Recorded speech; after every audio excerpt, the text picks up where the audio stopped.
Super Week was absolutely amazing. I cannot wait to get week 2 underway. We have the same goal. Make it to Worlds. Make it to Worlds. Make it to Worlds. Now we have a better team. Super strong. Now we have a better team. Stronger.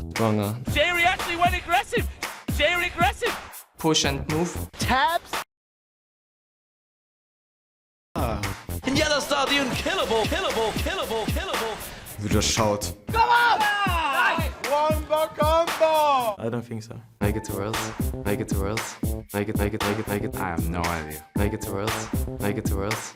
Make it to Worlds. Come on! Wombo combo! Make it to Worlds. Come on! Wombo combo! Push and move. Make it to Worlds. Make it to Worlds. Make it to You just Worlds. shout. Make it to Worlds. Make it. Same goal. Make it to Worlds. Make it to Worlds. Make it to Worlds.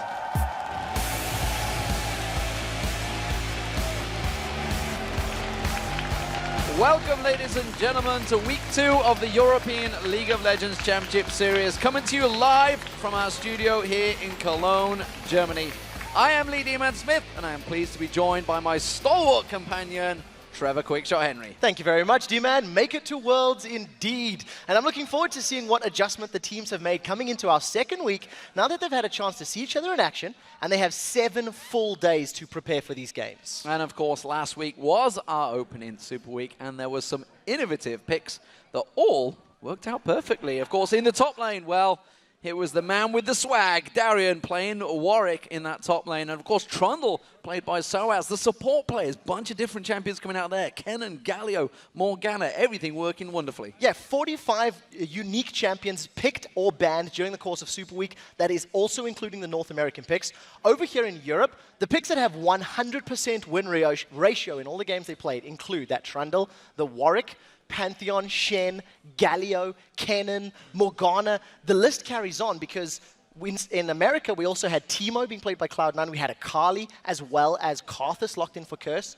They were successful, and the rant is hoping they continue. I want to see more of these oddball champions in the competitive scene. And of course, the most innovative team of the lot was Rockout, because they pulled out a bunch of different champions. The very first LCS game, they pulled out Malphite and Pantheon, and of course Morgana's support in the last game of the day. Yeah, one of the things it demonstrates is Rocket has an incredibly deep champion pool. With the champions they picked, they demonstrate an ability to lane well, to do good team fights. They finished off games as well. They went 3-1 in the week. And the fact that we have this new team coming in that demonstrates an ability to close matches, it's something that teams struggled to do during 2013. And I'm excited to see them perform here again in week 2. And of course, the bot lanes where a lot of changes were happening as well. But also the trends tend to specific champions, because there was a different level of success between the two in the AD carries, but the supports, the Thresh bans, Annie bans, 11 bans for Annie. Yeah, Annie is definitely was one of the strongest 3.15. She's taking a bit of a hit now in 4.1, which we'll get to later. But in terms of your AD carries, Jinx I definitely want to talk about. Was picked 9 times last week here in EU. 7 of those were wins. Following Jinx was Lucian. He was actually picked 10 times, and I think Mr. Rawls was the only one that really dominated with him. He went 4 and 6 in the week. And when those two weren't available, or whoever got Jinx or Lucian, the next pick was really sort of Caitlyn. We've seen her showing up a whole lot. 2 wins, 4 losses. Not particularly impressive, especially if compared to last year. And very quickly, Thresh, the most played support. He had 10 games, plus you mentioned he was banned, I think, 5 or 6 times as well. 60% win ratio is good, but I think so many players are high skilled with him. And finally, Annie, 5 games on the lot, 3 wins, 2 losses. Actually, same win ratio as Thresh. The only one that we're missing is Sivir. Sivir's the only champion that we're not talking about. She's being played in NA, she's being played OGN, she's been playing GPL. And I think EU will pick her up at some point to surprise everybody else. Now, before we get into today's games, let's take a quick look at the standings and where it all finished last Super Week. Of course, leading the pack, well, it is Fnatic. They are at the top of the table, going 4-0. Perfect Super Week for them so far, and only team in the LCS, both North America and Europe, to do that, of course. The 2 teams currently holding second place, well, Roccat surprised everyone, as well as Gambit on there with 3 wins and 1 loss. And of course, another tie at 4th place, which is SK Gaming and Copenhagen Wolves, both picked up 2 wins and 2 losses. Yeah, moving towards the bottom half of the table, there's yet another tie. This time in 6th place, where Millennium and the Super Hard crew are sitting at 1 win, 3 losses apiece. And finally, sitting alone in last place is Alliance, who shocked the world when 0-4. They surprised me with as well. Yeah, it was not a good week for Alliance. We'll see how that continues. But of course, those numbers are sure to change. And we do have 4 big matches coming up today. Up first, it is going to be Millennium taking on Alliance, who are still chasing that first elusive win. And then, of course, second match is going to be a rematch, the first of the season, which will be Roccat facing the Super Hop crew. And, of course, Game 3 will be the Copenhagen Wolves taking on Millennium. Millennium will be their second game of the day. And game number 4 features Gambit taking on SK Gaming.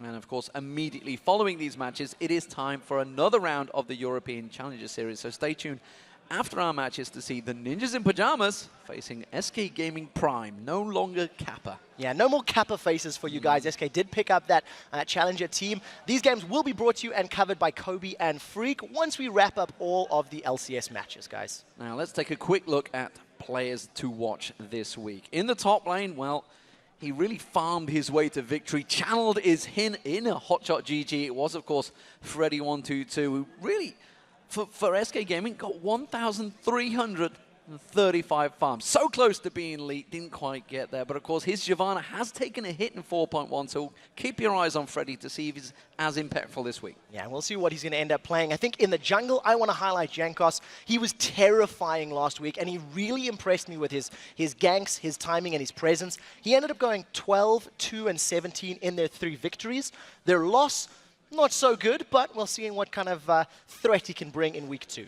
And, of course, the mid laner, well, who else? Alex Ich in that mid lane pulled out the quadra kill. So close to getting that penta was, of course, the hashtag LCS big play with his 5.6 KDA. He leads that mid lane. Will he continue to perform that way? We'll find out later on today. Well, somebody we kept asking if they'll keep performing was Reckless in the AD carry role. He was the #1 MVP here in Europe. He's got the highest KDA in NA and EU at 19.33. And usually we'll see those numbers even out and become a little bit more realistic. I'm not so sure with this guy in particular because Reckless is terrifying at the moment. Absolutely lived up to the hype. And, of course, alongside him was Yellowstar, who put up his own insane numbers with a 13 KDA in week 1, playing a whole variety of supports. Yeah, his Annie, his Leon, his Thresh were all very scary. The duo from Fnatic was probably the scariest of the week, but you cannot deny the strength of other duos that we've seen.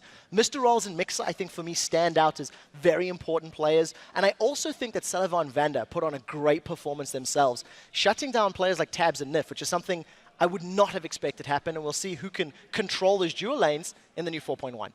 So before we begin, of course, you guys are watching this on lolesports.com. Where else would you watch this? And you can also check out the full schedule, all the latest stats, team info, VODs, and more on that website. Lots of things to check out. Of course, you can also find details of how to join us live here in Cologne.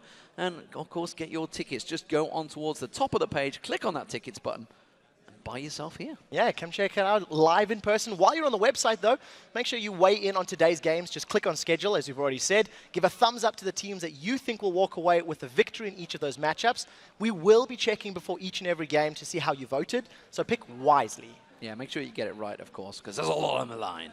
And, of course, we would also like to hear from you guys on Twitter. You can follow us all on there, but at LOL Esports is where you want to be, and tell us the LCS question, which is, which champion was the most exciting to see during week 1 of the European LCS, and why? I have to pick Galio.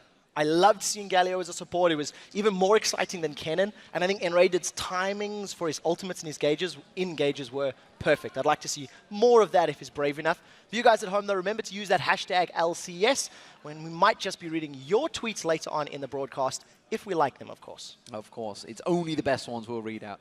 So for now, let's send it over to Shox and Deficio, who's standing by with Mr. Rales from the Super Hot crew. Thank you very much, D-Man. I'm Ify Shox, supporter. Very happy to be here on week 2 of the LCS, joined by 2 pieces of Danish dynamite, Martin Deficio Ling and Mr. Raleigh, of course, the AD carry for the Super Hot crew. Tiring week last week, a super week to kick everything off, and you guys went 1-3 with the Super Hot crew. What do you take away from the Super Week? Well, we get a lot of experience, and we expected to go 0-4 before going into Super Week. So I feel like we played pretty well, but we can definitely do it way better. Our decision making are not that good, but as the season goes, we'll learn that. Okay, well, Defisho, what for you was the most remarkable thing about the Super Week? I mean, we have to touch on Dr. Darian, for instance, who's impressed me a lot. He's been playing absolutely amazing since Worlds. We have the Fnatic going 4-0, showing everyone that they are like the best team in Europe right now. And then we have to touch on the bot lane from Super Hot Crew, actually, who's been playing absolutely fantastic. I'm very impressed by Mr. Lilas, and I'm very happy for him. A lot of praise here from Defisho. How do you specifically think that your bottom lane went last week? Well, in terms of level 2, we did really well, and we got like first blood in 3 of the games. But we have to work a lot of things with decision making and not greeting too much. But yeah, we will learn that. So last week, maybe a test run for a lot of teams, and they're all going to be playing here on patch 4.1. This week, a lot of changes in there. We had the jungle item changes, the tower changes, a bunch of champions. What for you, Defisho, is the most important thing about that patch? I mean, we have to look at the tower changes as one of the most important ones. It's going to change pretty much the flow, the tactics of the game, and it's going to make, you know, the bot lanes who love the 2v2, like Super Hot Crews, be even stronger. But generally, the fact that the towers now, I mean, the mid turret and the top turret is harder to kill, and the bot turret is easier to kill, means if you lane swap, you need to be ready to actually lose the bot turret a lot faster than you can take down the top turret. Yeah, I kind of feel like the tower changes are going to work in your favor. Yes, definitely. We really like the 2v2, and we kind of hate the enemy when they go 1v2. So yeah, it will help us a lot. Okay, and then maybe Defisho, when it comes to champion things and champion changes, is there a champion you think we will be seeing a lot more here? I mean, see more, I think something like Trundle and Warwick is going to be played by more teams now than just Fnatic and Gambit, because Shyvana nerf hit her laning phase quite hard. It made champions like Warwick actually be able to deal with her now in the early game. And the Rengar nerfs, even though he's unbanned now, I don't actually think we're going to see him too much. Maybe we see even more Warwick, yay! And then finally, the first match we have coming up here, the first teams that are going to be playing on 4.1 are Millennium and Alliance, who didn't have the best start last week. So what are your predictions for that match? Maybe Mr. Ale first. I think Alliance will win, because their decision making has definitely been improved. And their early game, especially in the 2v2 bot lane, is definitely better as well. Defisho? I mean, I'm going to go with Alliance as well. But for me, this is two teams who've been fine in the early game, but once they get out of the laning phase, they really don't know what to do. I think, though, Alliance has the better team fights compared to Millennium. So once they get into these situations where they can fight for Dragon or Nashor, I think Alliance is going to win it and then take the game. Okay, very interesting. Thank you very much, gentlemen. And now we need to take a quick break. But when we come back, it's time for Kerp and Millennium to go head-to-head against Froggen's Alliance, who are still looking for a win. We'll be back in a Flash Tibbers.